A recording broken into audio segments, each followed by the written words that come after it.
Hai teman-teman, gimana nih perjalanan hidup teman-teman selama ini? Apakah teman-teman sudah mengenal apa itu prioritas? Atau ya teman-teman selama ini masih hidup ya mengalir-mengalir aja?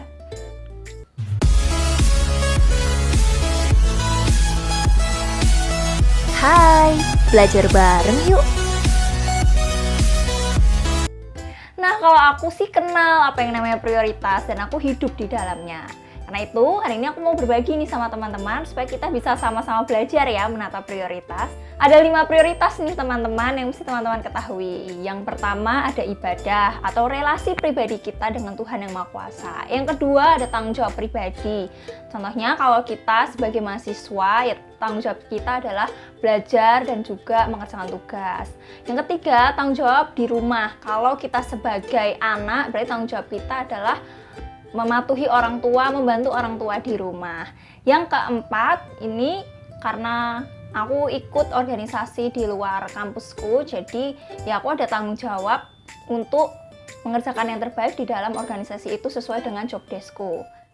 Dan yang kelima ada hobi, atau misalnya teman-teman senang butuh refreshing untuk kesenangan-kesenangan itu ya teman-teman. Jadi ya 5 prioritas ini usahakan imbang ya teman-teman, jadi jangan sampai berat sebelah.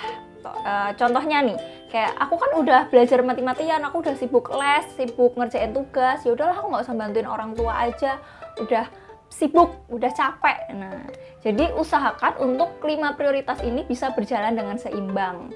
Nah, untuk lebih detailnya, aku mungkin akan membuat video lain berkaitan penataan prioritasnya.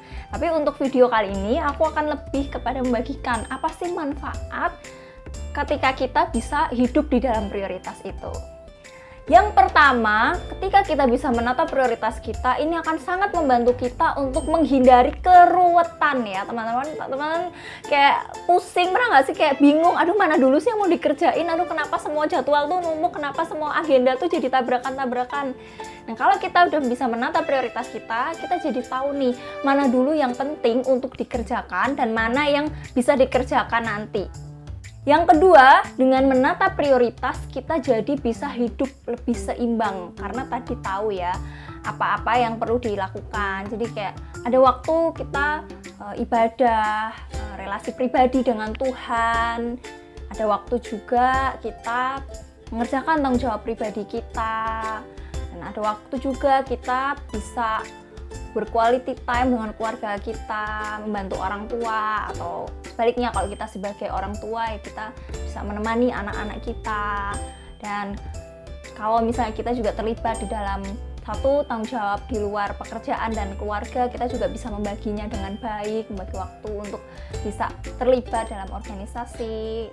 Dan kita tetap juga bisa melakukan hobi kita, apa yang kita sukai untuk bisa refreshing itu tadi ya teman-teman. Jadi yang kedua ini penting banget menata prioritas karena ini akan menolong kita bisa hidup seimbang, hidup tidak ruwet seperti yang aku jelaskan tadi, dan kita bisa menikmati hidup ini. Wah, menyenangkan banget teman-teman. Dan yang ketiga, dengan kita menata prioritas kita jadi tahu nih apa kegiatan yang perlu atau penting kita ambil, mana yang tidak sesuai dengan prioritas kita. Jadi kita tuh ada acuan atau ada dasar dalam mengambil keputusan, itu prioritas tadi. Kalau misalnya ada banyak tawaran-tawaran kegiatan atau tawaran-tawaran misalnya main, tawaran-tawaran untuk ikut organisasi A, B, C, kita bisa jadi melihat berdasarkan prioritas kita itu tadi, mana yang sekiranya saya perlu ambil ini karena ini akan juga masuk di dalam prioritas saya, mana yang tidak. Karena ini sering banget terjadi termasuk di diriku sendiri ya. Kadang aku kayak menerima dengan mudah tawaran-tawaran, ayo ikut kegiatan A, ayo ikut kegiatan B, yuk main yuk hari ini, hari itu. Nah, kalau aku tidak melihat prioritas, pasti aku dengan mudah mengiyakan semua hal itu. Tapi kan aku bisa melihat prioritas, oh pada waktu ini atau hari Sabtu ini aku ada kegiatan organisasi nih, berarti ya karena prioritasku lebih ke kegiatan organisasi yang udah rutin itu, berarti ya aku tidak menerima ajakan main dari teman-temanku, mungkin bisa aku ganti hari. Nah teman-teman, nggak hanya kita yang udah besar atau yang udah mungkin SMA atau kuliah kerja yang perlu ngerti, tapi justru dari kecil, mungkin dari udah sekolah dasar itu anak-anak juga perlu diajarin tentang prioritas supaya mereka tuh nanti ngerti mana sih kegiatan yang penting, mana yang kurang penting dan tidak penting untuk dilakukan. Jadi mereka bisa hidup itu sesuai dengan prioritas dan hidup itu bisa fokus sejak dini diajarkan ya.